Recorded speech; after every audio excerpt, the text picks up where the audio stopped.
খুলনা বিভাগের রূপসা উপজেলায় আইজগাতি ইউনিয়ন যুগিয়াটি গ্রাম আব্দুল আজিজ জামে মসজিদের ভিতর থেকে কিছু পাপী তাপী গুনাহগার বান্দারা আলহামদুলিল্লাহ বলে ডাক দিছে, ফেরেশতারা সাক্ষী থাকো আমি ওই বান্দাগুলির জীবনের সব গুনাহ আমি মাফ করে দিলাম। বলেন আল্লাহ। একটা কাফেরের জিহ্বার দিকেও আল্লাহ তাকায় থাকে যে ওই কাফের কখন জিহ্বাটা নাড়ায় একবার বলে লা ইলাহা ইল্লাল্লাহ মুহাম্মাদুর রাসূলুল্লাহ সাল্লাল্লাহু আলাইহি ওয়াসাল্লাম। আল্লাহ পাক একটা কাফেরের জিহ্বার দিকেও তাকায় থাকে যে ওই কাফের কখন জিহ্বাটা নাড়ায় কালেমা বলবে, আর আল্লাহ পাকের ঘোষণা সাথে সাথে ওই কাফেরের 80 বছর 1000 বছরের কুফরি গুনাহ আল্লাহ মাফ করে দেবেন। আল্লাহ মাফ করার জন্য সব সময় তৈয়ার। কে কখন কোন জায়গায় কোন দেশ কোন বস্তি থেকে কোন ঘরের কোণা থেকে কোন ঘরের কুড়ো ঘর থেকে আল্লাহ আল্লাহ বলে ডাক দেয়, আল্লাহ এজন্য ঘুমায় না, খায় না, বেড়াইতে যায় না, অসুস্থ হয় না। আল্লাহুস সামাদ, আল্লাহ সব সময় বান্দা বান্দির দিকে তাকায় থাকে সব সময়। আপনি কি মনে করছেন আমি যা করি এ বুঝি আল্লাহ বুঝি দেখে না? সব দেখেন আল্লাহ, সব দেখেন, সব কিছু দেখতেছেন। দেখেও আল্লাহ পাক কিছু বলে না, যে অপেক্ষায় থাকে যে বান্দা তওবা করে কিনা, বান্দা আমার কাছে মাপ চায় কিনা। ফেরেশতা বলে আল্লাহ এই তো আপনার বান্দা এই তো কোন গুনাহটা করে ফেলাইছে, আল্লাহ বলেন অপেক্ষা করো, অপেক্ষা করো সে তওবা করে কিনা দেখো। আর নেকের কাজ করার সাথে সাথে ফেরেশতাকে আল্লাহ বলে ওই নেক তো লেখবাই, সাথে 10টা গ্রেস মার্ক লাগায়ে একের সাথে 10 যোগ দিয়ে দেবা। সুবহানাল্লাহ। হলেন আমার আল্লাহ। সে আল্লাহকে আমরা বেমালুম ভুলে গেছি, ইয়াদ নাই, আল্লাহ স্মরণ নাই। বলেন বলেন বুকে হাত দিয়ে সকাল থেকে এই পর্যন্ত কয়বার আল্লাহকে স্মরণ করছি, কয়বার একটা হাই ছেড়ে বলছি হাই আল্লাহ। এই শব্দটা বেলায় হেজাব পর্দা ছাড়া আরশে আজিম চলে যায়। যার প্রমাণ Edwin Aldrin, Michael Collins, Neil Armstrong এরা চাঁদে গেছিল।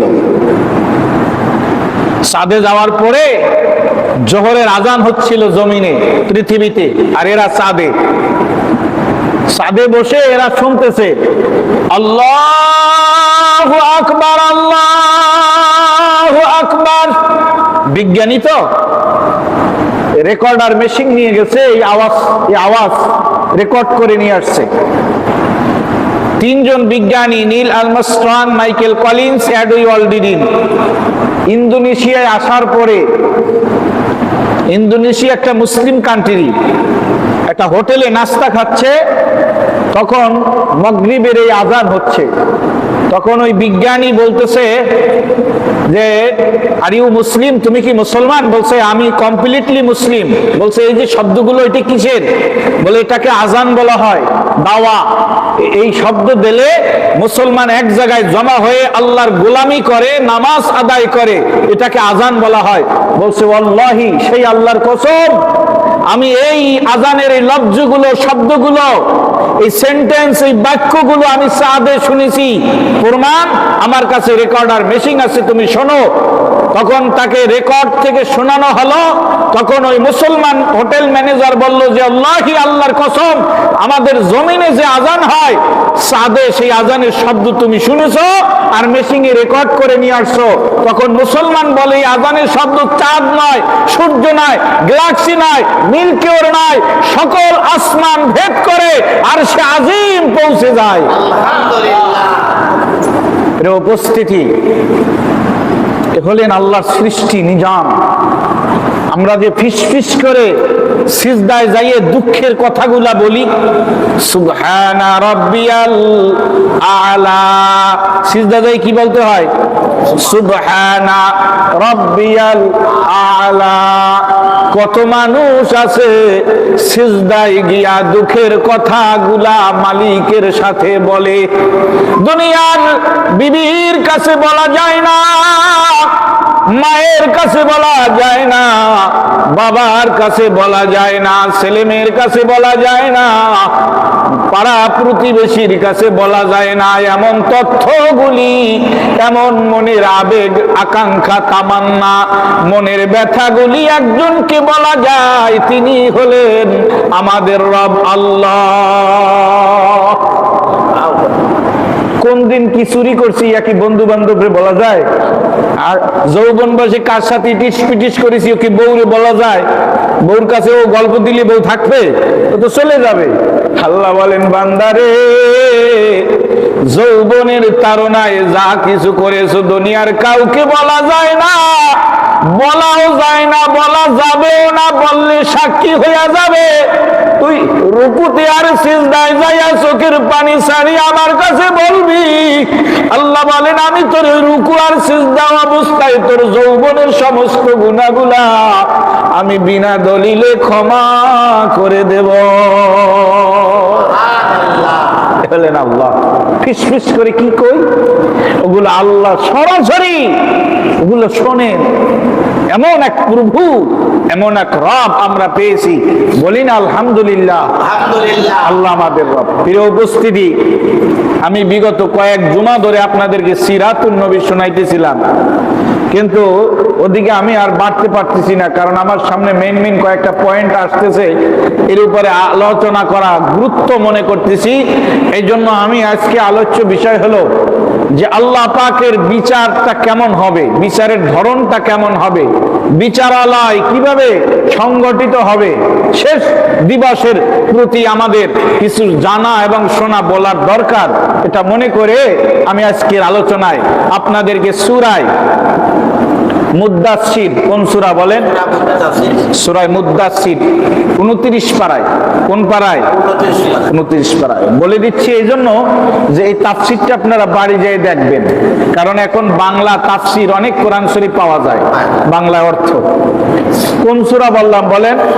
সূরা মুদ্দাসসির, সূরাতুল মুদ্দাসসির। মক্কায় অবতীর্ণ। কোথায় অবতীর্ণ? মক্কায়। কোন পারায়? 29 পারায়। এখানে আল্লাহ পাক বলতেছেন, দেখো বিচারের ধরনটা কেমন হবে। বিসমিল্লাহির রহমানির রহিম। কুল্লু নাফসিন বিমা কাসাবাত রহিনা।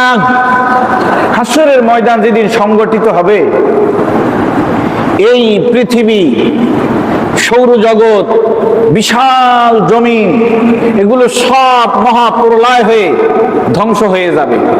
বিজ্ঞানীরা এ কথাকে আজকে স্বীকার করছে। কি স্বীকার করছে? বিজ্ঞানীরা বলছে সূর্য যেভাবে আলো দিচ্ছে, কোনো একদিন সূর্য তার আলো হারাই ফেলবে। আপনি গুগলে সার্চ দেন, পাবেন। এক বিজ্ঞানী এই তথ্য দিয়েছে যে কোনো একদিন সূর্য তার আলো হারাই ফেলবে, আলো দিতে পারবে না। কারণ সবকিছু ঘূর্যমান, ঘটতেছে, চলমান। এটা বিজ্ঞানীরা অস্বীকার করছিল, কিন্তু এখন বিজ্ঞানীরা স্বীকার করছে যে হ্যাঁ, প্রত্যেকটা গ্রহ, উপগ্রহ, নক্ষত্র পর্যন্ত যার যার আপন আপন কক্ষপথে চলে। দলিল আল্লাহ পাক সূরা ইয়াসিনের মধ্যে বলেন, 23 পারায় সূরা ইয়াসিনে বলেন, লাশ-শামসু ইয়ামবাগি লাহা আন তুদরিকাল কামারা ওয়ালাল লাইলু সাবিকুন নাহার ওয়া কুল্লুম ফি ফালাকি ইয়াসবাহুন। লাশ-শামসু, শামসুন মানে সূর্য, শামসুন মানে সূর্য, অল কমার, কমারুন মানে চন্দ্র, কমারুন মানে চন্দ্র, লাইলুন মানে দিন, নাহার মানে রাত। আল্লাহ বলেন রাত চলমান, দিন চলমান, চন্দ্র চলমান, সূর্য চলমান। প্রত্যেকটা গ্রহ, উপগ্রহ, নবমণ্ডল, ভূমণ্ডল, বাড়িমণ্ডল সব কিছু আপন আপন কক্ষপথে চলে, তারা আল্লাহর তাসবিহ পাঠ করে। وَكُلٌّ فِي فَلَكٍ يَسْبَحُونَ। তারা আপন রবের জন্য তাসবিহ পাঠ করে, সূর্য ঘুরে ঘুরে আল্লাহর তাসবিহ পাঠ করে, চন্দ্র ঘুরে ঘুরে আল্লাহর তাসবিহ পাঠ করে, তারকারাজি আপন আপন কক্ষপথে ঘুরে ঘুরে আল্লাহর তাসবিহ পাঠ করে। এগুলো একদিন শেষ হয়ে যাবে, থাকবে না। সূরা কিয়ামার ভিতরে আল্লাহ পাক বলেন, তাফসীর শুরু হয়ে গেছে। সূরা কিয়ামার মধ্যে আল্লাহ পাক বলেন, ফাইজা বারিকাল বাসার ওয়া খাসাফাল কমার ওয়া জুমিআ শামসু ওয়াল কমার। এমন একটা দিন আসবে সূর্য তার উত্তপ্ত আলো হারিয়ে ফেলবে, চন্দ্র তার মায়াময় স্নিগ্ধময় সুবাস সুন্দর সুশৃঙ্খল আলো, তার আলো একদিন হারিয়ে ফেলবে। একথা বিজ্ঞান সমর্থিত, বিজ্ঞানীরা স্বীকার করছে। আর এই পৃথিবী এটা যেভাবে ঘুরতেছে, ঘন্টায় ৬৬,০০০ মাইল গতিবেগে ছুটছে, রাইফেলের গুলির মতন সূর্যের দিকে ছুটতেছে। পৃথিবী ঘন্টায় ৬৬,০০০ মাইল গতিবেগে, তার গতিবেগ ঘন্টায় ৬৬,০০০ মাইল পৃথিবী ছুটছে, দৌড়চ্ছে। আর ঘুরতেছে ঘন্টায় ১১,০০০ মাইল। কয় হাজার মাইল? ১১,০০০ মাইল গতিবেগে ঘন্টায় ঘুরতেছে, রাইফেলের গুলির মতন ঘুরতেছে আর দৌড়চ্ছে সূর্যের পিছনে। এইটা একদিন বন্ধ হয়ে যাবে। কবে, কোন দিন, কোন সময়, এটা আল্লাহ পাক ভালো জানেন, আর কেউ জানেন না যে কখন, কোন দিন, কোন সময়। তবে সে দিনটা হবে মুহররম ১০ তারিখ। সেই দিনটা হবে মুহররম মাসের ১০ তারিখে, শুক্রবার। কি বারে? শুক্রবারে। এটার নাম আমরা জানি কিয়ামত। কি নাম? মহাপ্রলয়। কিয়ামতের বাংলা অর্থ হলো এক মহাপ্রলয়। আল্লাহ রাব্বুল আলামিন একজন ফেরেশতা বানিয়ে রেখেছেন, যেই ফেরেশতার নাম হলো ইসরাফিল আলাইহিস সালাম। বলেন কি নাম? ইসরাফিল। এই ফেরেশতার দায়িত্ব একটা সিংহা নিয়ে দাঁড়ায় আছে, মুখের ভিতরে হাওয়া নিয়া, আর এই সিংহাটা মুখে দিয়া দাঁড়ায় আছে। যখন আল্লাহ বলবেন ইসরাফিল সিংহায় ফুৎকার দাও, তখন সিংহায় ফুৎকার বাজাবে, একটা হুইসাল, একটা সিগনাল বাজায় দেবে, একটা বাঁশি বাজায় দেবে, একটা হর্ন বাজায় দেবে। ওই শব্দটা আস্তে আস্তে এত জোরে আসবে, ফাসেক, ফাজের, বেঈমান, বেনামাজি, বদকার, নাফরমান, বেদিন, অমুসলিম, কাফের, মুশরিক যারা থাকবে, ওদের কানে এত জোরে আওয়াজটা লাগবে, আওয়াজের ঘাপানে কানের পর্দা ফেটে ফেটে মারা যাবে। হ্যাঁ, বুঝেন যে আওয়াজটা কেমন হবে। মহাবিশ্ব ধ্বংস হয়ে যাবে, আসমান গুলা খসে খসে জমিনে পড়বে, তারকারাজি জমিনে পড়তে থাকবে, পাহাড় গুলি রেণু রেণু হয়ে তুলার মতন উঠতে থাকবে, জমিনে ভূমিকম্প শুরু হয়ে যাবে, টেকটনিক প্লেট গুলা ধ্বংস হয়ে যাবে, মাটির নিচে যত খনিজ পদার্থ আছে মাটি সব উদ্গীরণ করে দেবে।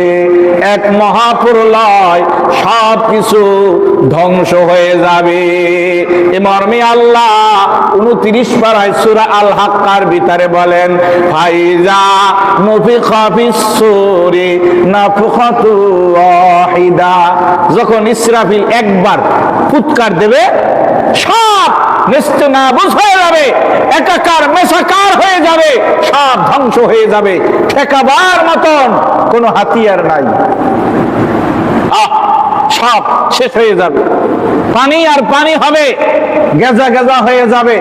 ভূমিকম্পের মাটির ভিতরে যত খনিজ পদার্থ আছে, যত খনি আছে, সব মাটি উদ্গীরণ করে দেবে, পানির সাথে মিশে যাবে। এই অবস্থায় যে কত বছর চলে যাবে, এক আল্লাহ রাব্বুল আলামিন ছাড়া কেউ জানে না। আল্লাহ পাক তখন ডাক দিয়া বলবেন, ওই আসমান জমিন পাহাড়গুলি, বড় বড় অট্টালিকা, বিল্ডিং, দালান কোঠা, রাজা বাদশারা, আইনাল জাব্বার, আইনাল মুতাকাব্বিরুন, ও ধনীরা, প্রতাপশালীরা তোমরা কোথায়? আজ আমি তো সব ধ্বংস করে দিলাম। কারোর ক্ষমতা আছে, মাথা জাগাইয়া দাঁড়ায়া যাও, কিচ্ছু নাই। আল্লাহ নিজে হুঙ্কার দেবেন, আওয়াজ দেবেন, 40,000 বছর ওভাবে চলে যাবে, ফাঁকা ময়দান। এরপরে সর্বপ্রথম আল্লাহ ইসরাফিলকে জীবিত করবেন, কুন ফায়াকুন দিয়া। আল্লাহ বলবেন, ইসরাফিল জীবিত হও। ইসরাফিল জীবিত হয়ে যাবে, আবার সিংহায় ফুৎকার দেবে দ্বিতীয়বার। এবার সর্বপ্রথম জমিন থেকে, মাটি থেকে, হাসরের ময়দান থেকে যেই মানুষটি উঠবেন, সবার আগে ওই মানুষটি আর কেউ নয়, উম্মতের কান্ডারি, গরিব দুঃখী মেহনতি মানুষের পরম বন্ধু মুহাম্মাদুর রাসূলুল্লাহ সাল্লাল্লাহু আলাইহি ওয়াসাল্লাম। ওনাকে জিবরিল উঠাবেন, ওম ইয়া হাবিবির রহমান, ইয়া আল্লাহর হাবিব আপনি উঠেন। জিবরাইল কোন জায়গায়? মদিনায় নবীর রওজা, ভুলে যাবে। তাহলে বোঝেন জিবরাইলের ধোলাইটা কেমন হবে। জিবরাইলও মেসাকার হয়ে যাবে, এমন মৃত্যুর যন্ত্রণায় জিবরাইল মদিনাতুল মুনাওয়ারায় রাসূল করিম সাল্লাল্লাহু আলাইহি সাল্লামের রওজা কোন জায়গায় এটা ভুলে যাবে। আল্লাহকে জিজ্ঞেস করবেন, আল্লাহ আপনার হাবিব কোন জায়গায় শোয়া? আমি তো ভুলে গেছি, আমার স্মরণ নাই, ইয়াদ নাই, জেহেনে নাই। আল্লাহ বলবেন, হাবিব গো, আপনি জমিনে বিচারণ করেন, যেই জায়গা দিয়া নূর উঠতেছে আরশের দিকে, ওই জায়গায় ওই মাটির নিচে আমার বন্ধু ঘুমায়া আছে। আপনি ওখানে আঘাত করেন।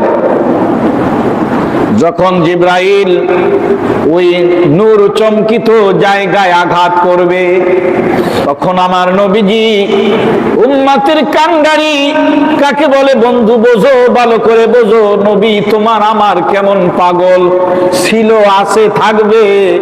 নবী মাটি ফেরে গায়ে ধুলাবালি ঝাড়তে ঝাড়তে উঠবে আর বলবে, আইনা উম্মতি জিবরাইল, আইনা উম্মতি। হাসরের ময়দান এইটা। জিবরিল বলবে, হুজুর হাসরের ময়দান কায়েম হয়ে গেছে, আপনাকে নেওয়ার জন্য আল্লাহ আমাকে পাঠাইছে। নবীজি বলবেন, জিবরিল বলো, আইনা উম্মতি, আইনা উম্মতি। আমার মুহাব্বতের এতিম গরিব উম্মতেরা কই? ওদের বুঝি আল্লাহ জাহান্নামে পাঠায় দেছে? হাবিব জাহান্নামে পাঠায় না। কোন মানুষ এখন পর্যন্ত ময়দানে আসে নাই।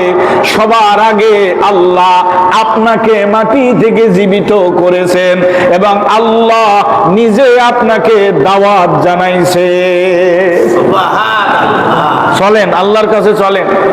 তখনও আমার নবী উম্মতকে ভুলবে না।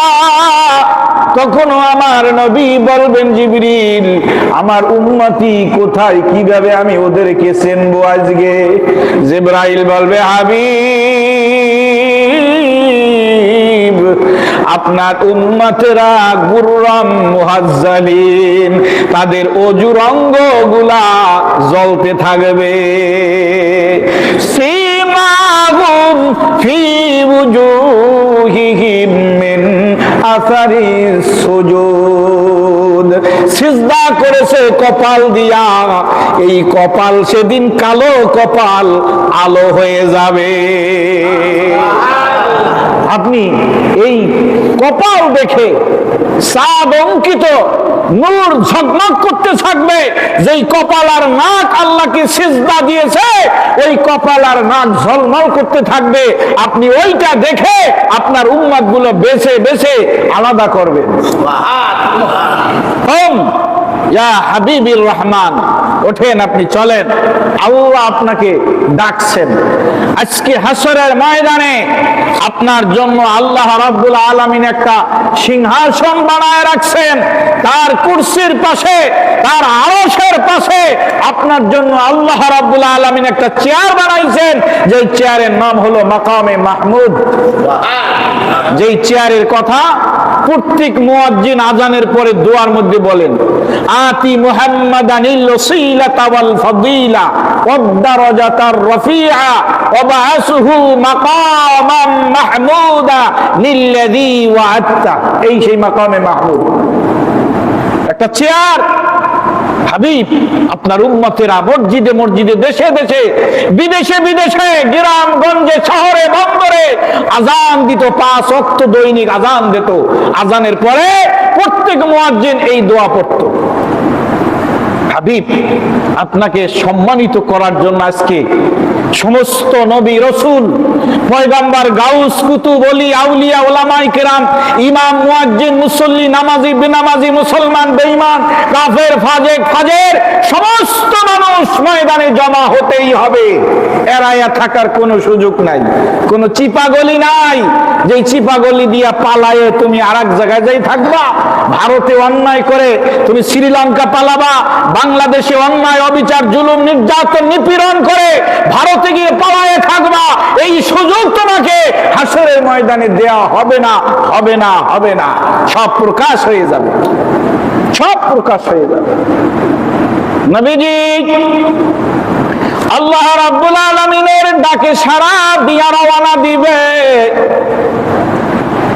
আর আল্লাহ বলবেন, হাবিব আসেন, আপনার জন্য আমি অপেক্ষা করতেছি, আপনার অনুমতি ছাড়া আজকে কোনো বিচার করা হবে না। আমার নবীর অনুমতি চাবে আল্লাহ, সুবহানাল্লাহি বিহামদি। কত কত পাওয়ার আমার নবীকে আল্লাহ পাক দিয়েছেন, আর সেদিন দিবেন, বুঝতে পারবেন হাসরের ময়দানে। হাসরের ময়দান দিয়ে একদিন সংগঠিত হবে, এ ব্যাপারে আপনাদের কোনো সন্দেহ আছে নাকি? আল্লাহ আল্লাহ আল্লাহ, এ ব্যাপারে একটা সূরা নাযিল হয়েছে, সূরা কিয়ামা। লা উকসিমু বিয়াউমিল কিয়ামা ওয়া লা উকসিমু বিন নাফসিল লাওয়ামা আয়াহসাবুল ইনসানু আল্লান নাজমা'a 'ইযামা বালা কাদিরিনা আলা আন নুসাওবিয়া বানানা বাল ইউরিদুল ইনসানু লিয়াফজুরা আমামা ইয়াসআলু আইয়ানা ইয়াউমুল কিয়ামা। কি ভালো লাগে? আহ, কত সুন্দর কোরআন আল্লাহ পাকের। এই কোরআন আল্লাহ পাক নিজের পবিত্র জবান দিয়ে তিলাওয়াত করবেন, সেদিন কত সুন্দর না লাগবে ভাই।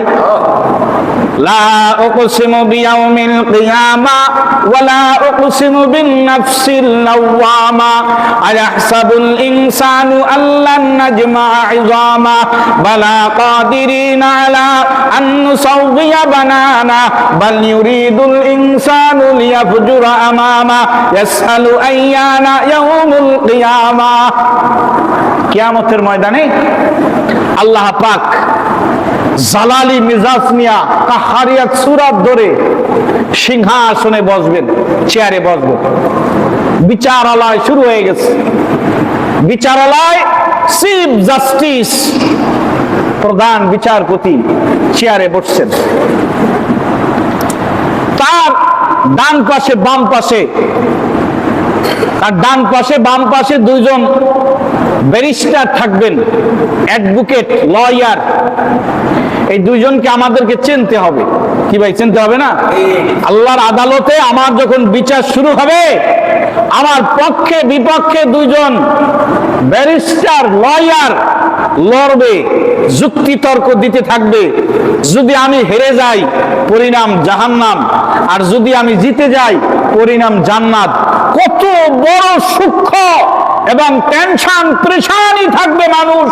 ওদিন নিজে নিজেকে ভুলে যাবে, নিজে নিজেকে ভুলে যাবে, খবর থাকবে না। কত কঠিন! সুবহানাল্লাহি বিহামদিহি। আল্লাহ পাক চেয়ারে বসে আমার নবীকে সামনে রেখে বলবেন লিমানিল মুলকুল ইয়াউম লিল্লাহি ওয়াহিদিল কাহ্হার।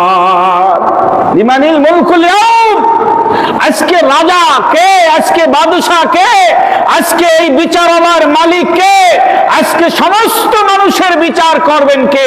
লিল্লাহিল ওয়াহিদিল কাহ্হার। কোনো আওয়াজ নাই, নিস্তব্ধ এলাকা। এবার আল্লাহর হুকুমে মানুষগুলা উঠতে থাকবে মাটি ফেরে ফেরে, যেরকম বিচি ফেটে ফেটে অঙ্কুর দেয়, গজ দেয়, গজায়, ধান চাল মাটির সাথে বিলীন হয়ে যে বীজ গজায়, ওই রকম মানুষ গজায় গজায় উঠতে থাকবে। একজন মানুষও এড়ায়া থাকার কোনো সুযোগ নাই। সমস্ত মানুষ ময়দানে জমা হয়ে যাবে। আল্লাহ ডাক দিয়ে বলবেন, জিবরিল ঘুরে ঘুরে দেখো একজন মানুষও এড়াইয়া আছে কিনা, কোন বান্দা বান্দি এড়াইয়া আছে কিনা। ঘুরে ঘুরে খুঁজে খুঁজে দেখো, সব মানুষগুলা আমার সামনে জমা করো, আল্লাহর সামনে হাজির করো। জিবরাইল খুঁজে খুঁজে মানুষগুলা সব ময়দানে মাহশারে আল্লাহর আদালতে হাজির করবে। আমার ভাইরা, কি উপায় হবে তোমার আমার হাসরের ময়দানে? কি উপায় হবে তোমার আমার ময়দানের বিচারে? একটু ভাবুন, একটু ভাবেন। শুধু খাইয়ে আর ঘুমাইয়ে গল্প গুজব করে জিন্দিগিটারে শেষ করে দিয়েন না। এই ঘটনা ঘটবেই ঘটবেই ঘটবেই। যেভাবে সূর্য এখন দ্বিপ্রহর, এই সূর্যটা অস্ত যাবে, যেমন সত্য কিয়ামতের ময়দান সংগঠিত হবে। আমার জীবনের সমস্ত কিছু আল্লাহর আদালতে খুলে খুলে বিচার হবে, আর আমাকে সব সাক্ষীগুলা দিতে হবে। ও কথা তেমন সত্য, যেমন আগামীকাল সূর্য উদয় হবে যেমন সত্য, আর আজকে সূর্য অস্ত যাবে যেমন সত্য, কিয়ামতের মাঠ সংগঠিত হবে তেমন সত্য। ভাবেন ভাবেন। আল্লাহ পাক সূরা মুদাসসিরের শেষ অংশে বলেন, কুল্লু নাফসিন বিমা কাসাবাত রহিনা। আমি একজন একজন করে ডাক দেব আমার সামনে বিচারের আদালতে, একজন একজন করে আসতে হবে, আর নিজের জীবনের কৃত অপরাধ সম্পর্কে আমার কাছে সব খুলে খুলে বলতে হবে। বিচার হবে। যদি একটা নেকি বেশি হয়, ওই মানুষটা জান্নাতে যাবে। আর বিচারের আদালতে যদি একটা গুনাহ বেশি হইয়া যায়, আমার ভাইরা হাতে পায়ে ধরে বলি, জাহান্নামে যাওয়া লাগবে। ঠেকাইবার মতন কোনো বন্ধু থাকবে না। যেই দলের জন্য, যেই নেতা কর্মীর জন্য জীবন যৌবন দিয়া দিলাম, ধন সম্পদ নষ্ট করে দিলাম, দলের জন্য ভাই ভাইকে মার্ডার করলা, হত্যা করলা, ওই দল তোমাকে সেদিন জাহান্নামে নিয়ে যাবে। ওই বন্ধু বান্ধব তোমাকে জাহান্নামে নিয়ে যাবে। বন্ধু, ঠেকাইবার কোনো হাতিয়ার থাকবে না। বন্ধু আর নেতা ভালো করে ধরো। আল্লাহ বলবেন, নেতার পিছনে নেতা নেত্রী যা আছে, কর্মী নেতা মাঠ কর্মী তৃণমূল পর্যায়ে যে সকল কর্মী আছো, নেতা যেদিকে যায় তুমিও সেদিকে যাও। আর নেতা কর্মী ছাড়া ও জাহান্নামে যাবে না, নিয়েই যাবে। আর কর্মীও নেতা ছাড়া যাবে না। আল্লাহ বলবেন, ইয়াউমা নাদউ কুল্লা উনাসিম বিইমামিহিম। ইমাম মানে নেতা। ইমাম মানে কি? ইমাম মানে বলেন কি? ইমাম মানে নেতা, নেতা, লিডার। আল্লাহ পাক একজন একজন ডাকবেন, কিন্তু বলবে তোমার নেতা সহ আছো। বোঝে নাই কথা? তোমার নেতা সহ আমার সামনে আসো। আপনার নেতা কেটা দুনিয়ায় ছিল, অমুক নেতা, তমুক নেতা, অমুক নেতার চরিত্র ফুলের মতন পবিত্র, নামাজ পড়ে না এক ওয়াক্ত। কি কথা কয় না? ওই নেতার প্যান্টের থেকে মুতের গন্ধ আসে, কারণ ও প্রসাব করে টিস্যু নেয় না, পানিও ব্যবহার করে না, আর প্যান্টের থেকে মুতের গন্ধ আসে। ওই নেতার পিছনে জীবন যৌবন ধন দৌলত সব শেষ করে দিয়েছে। ওই নেতা ছাড়া আল্লাহ বিচার করবে না। আমার কথা রাগ করেন আপনারা? সত্য কথা বলতেই হবে, ভালো বললেই বাকি আর খারাপ বললেই বাকি। কি কথা ঠিক কি না? এই পর্যন্ত 8টা মসজিদে খেদমত করে আসছি, 21 বছর এই কাম করি। কথা বুঝেন নাই? কোনোদিন আল্লাহ না খাওয়ায় রাখে নাই যে ইমাম সাহেব ভালো না, তারাই দাও, খেদাই দাও, গেলাম মসজিদ আর একটা রেডি। কি কথা ঠিক কিনা বলেন? কোনদিন আল্লাহ না খাওয়ায় রাখে নাই, আলহামদুলিল্লাহ। বরং আল্লাহ রিজকুন কারীম, সম্মানিত রিজিক খাওয়ায়। কি কথা বুঝেন না? সম্মানিত রিজিক বোঝেন?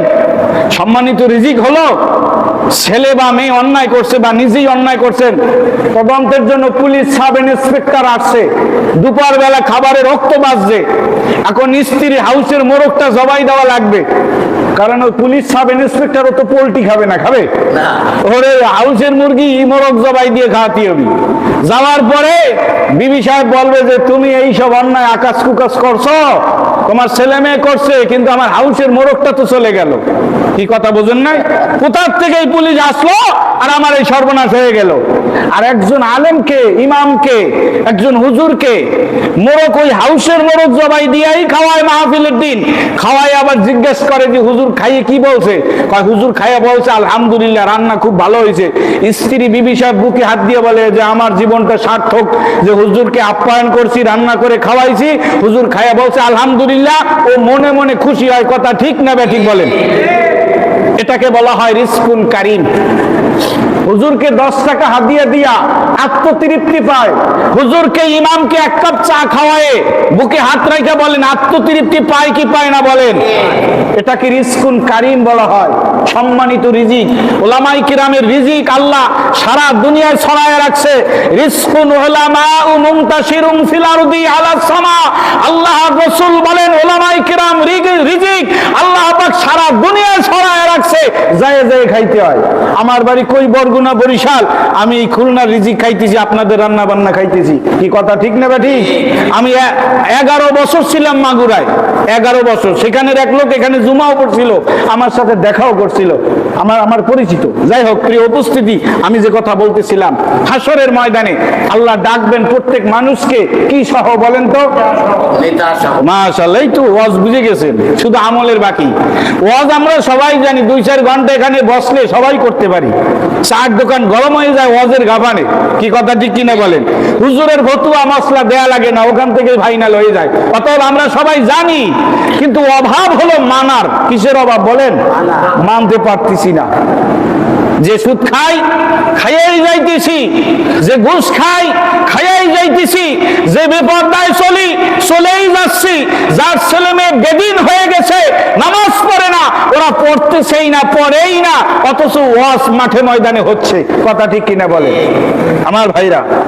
আল্লাহ বলবেন তোমার নেতাকে, ইয়াউমা নাদউ, দাআ মানে ডাকা, ইয়াউমুন মানে দিন। হাসরের ময়দানে আল্লাহ বলবেন ইয়াউমা নাদউ কুল্লা উনাসিন, প্রত্যেক মানুষকে আল্লাহ ডাকবেন বিইমামিহিম, তার নেতা সহ। তোমার নেতাকে, তোমার নেতাকে, ওই নেতা সহ আমার এখানে আসো। এরপরে জীবনের হিসাব দিতে হবে, পুরা সব ডিটেলস খুলে খুলে, এক জায়গায় নয়, হাজারো জায়গায় আল্লাহ বিভিন্ন ভঙ্গিমায় এই বয়ানগুলো করছেন, খুলে খুলে। এর তাফসীর লাগে না, এর তাফসীর সহকারে আল্লাহ কোরআনে বলছেন। কোরআনে কিছু কিছু বিষয় আছে যেগুলো আল্লাহ নিজেই তাফসীর করছেন, ওটা আর ব্যাখ্যা করা লাগে না। হাসরের ময়দান আমার নবীকে বলা হবে, হাবিব আপনি বসেন। কোথায় বসবে? সমস্ত নবী রাসূল ময়দানে মাহশারে একটাই আওয়াজ করবেন আল্লাহর চেহারা দেখে। হাসরের ময়দানে সূর্যটা আজ বিজ্ঞান বলে পৃথিবীর মাটি থেকে 9 কোটি 30 লক্ষ মাইল উপরে। কত? 9 কোটি 30 লক্ষ মাইল উপরে এই সূর্যটাকে আল্লাহ বলবেন, সূর্য চলে আসো কাছে। আস্তে আস্তে এমন কাছে আসবে, মানুষের মাথার অর্ধ হাত উপরে থাকবে, 1 বিঘা উপরে থাকবে। সঙ্গে সঙ্গে ময়দানের মানুষগুলি এই মাথার খুলি ফেটে ফেটে, মাথার খুলি হাড্ডি গুলা ফেটে ফেটে, মাথার ভিতরে যে মগজ আছে নরম নরম ঘিলু, এইগুলা নাক দিয়া, চোখ দিয়া, মুখ দিয়া, কানের ছিদ্র দিয়া উপসে পড়তে থাকবে। মানুষ পেরেশান হইয়া দৌড়াইতে থাকবে। আয় হায় হায়, এই ঘটনা হবে ভাই। এখন অনুমান করেন আর ভাবেন যে আমার উপায় কি হবে। কিতাবুত তাফসির, বুখারী জিলদ সানি, বুখারী শরীফের 2য় খণ্ড কিতাবুত তাফসিরের মধ্যে আমার নবী এই আয়াতের তাফসিরে বয়ানে বলেন, ওগো আয়েশা, ওই ময়দানে আমার পিতা, তোমার পিতা হযরতে আদম আলাইহিস সালাম, তিনি আদি পিতা, সমস্ত নবী রাসূলের পিতা আদম আলাইহিস সালাম, সমস্ত মানুষের পিতা আদম আলাইহিস সালাম। ওয়ায়াকুলু আদামু সাফিউল্লাহ নাফসি নাফসি, আদম আলাইহিস সালাম হাসরের ময়দানে করুণ অবস্থা দেখে, বিপদ সংকট দেখে বলবে, আল্লাহ তুমি আমাকে বাঁচাও, হাওয়ার যা হয় হোক, আমার উম্মতের যা হয় হোক গো, ওতে আমার কোনো আফসোস নাই, দরদ নাই, আজকে এই মহাবিপদে তুমি আমাকে বাঁচাও। শীষ নবী আল্লাহ নাফসি নাফসি, আদম আলাইহিস সালামের পুত্র শীষ আলাইহিস সালাম, তিনিও নবী, তিনি বলবেন, আল্লাহ আজকে এই ময়দানে মাহশারে তুমি আমাকেই বাঁচাও। আমাকেই বোঝেন বাংলা অর্থ মানে কি? আমাকেই, এরপরে আর দ্বিতীয় সেকেন্ড পারসন থার্ড পারসন নাই, এরপর আমি নিজেই, আমাকেই তুমি বাঁচাও, আর যা হয় হোক। ওয়ায়াকুলু নূহ নবী আল্লাহ নাফসি নাফসি। ভাই কাল্পনিক কোন গল্প বলি না, হাদিস বলি, আমি ঠিকানা বলে দেই, বুখারী 2য় খণ্ড জিলদ সানি কিতাবুত তাফসিরের মধ্যে আমার নবী চোখের পানি ছেড়ে দিয়া বয়ান করে আর বলে, ওগো আয়েশা শোনো শোনো, ওয়ায়াকুলু ইব্রাহিম খলিলুল্লাহ, জাতির পিতা ইব্রাহিম নবী পর্যন্ত বলবে নাফসি নাফসি, আল্লাহ যা হয় হোক তুমি আমাকেই বাঁচাও। ইসমাইল আলাইহিস সালাম বলবেন, আল্লাহ আমাকে বাঁচাও। ইসহাক আলাইহিস সালাম বলবেন, আমাকেই বাঁচাও। সর্বোপরি সমস্ত নবী রাসূল বলবেন, আল্লাহ সিজদায় পড়ে গিয়া বলবেন, আল্লাহ আমাকে বাঁচাও, আমাকে বাঁচাও। উম্মতের যা হয় হোক, আমার স্ত্রীর যা হয় হোক, আমার ছেলে মেয়ে ভাই বন্ধুর যা হয় হোক, তুমি আমাকে বাঁচাও। কি হবে উপায় বলেন? কি এমন পুঁজি আমার আছে ওই ময়দানে নাজাতের? নবী পর্যন্ত বলবে আমাকে বাঁচাও, আমার কি উপায় হবে? ভাই একটু ভাবেন, ভাবেন। ভাবার জন্য আল্লাহ ব্রেন দিয়েছে, ভাবার জন্য আকল দিয়েছে। গরুকে আকল দেয় নাই, জ্ঞান দেয় নাই, ছাগলকে দেয় নাই, হাঁস মুরগি বেড়া দুম্বাকে দেয় নাই। এই আকল, ভালো মন্দ বুঝ শক্তিটা, এটা আল্লাহ মানুষকে দিয়েছে। মানুষ ভাবেন, ভাবেন, আমার উপরে রাগ করেন না, ভাবেন কি পুঁজি আপনি সংগ্রহ করেছেন, আল্লাহর আদালতে পেশ করবেন। এর উপস্থিতি আমার হাতে আর সময় নেই, এজন্য আমি এর সামনে বাড়তে পারতেছি না। এরপরের থেকে আগামী জুমায় আপনাদেরকে শোনানো হবে।